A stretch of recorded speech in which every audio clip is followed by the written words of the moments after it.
பொறுமை பொறுமை.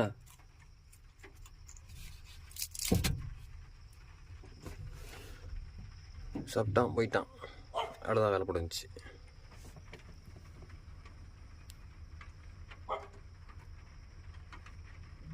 எங்கடா போற?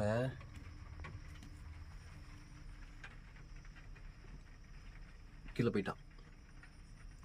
இப்போ கீழே போயிட்டு சாப்பிட்டு மேலே வர பாருங்க. வந்துட்டான் பார்த்தீங்களா? இரு தரேன். இந்தா பொறுமடா.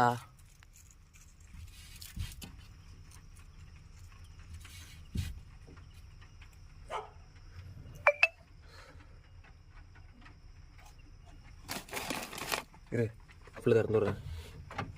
இந்தா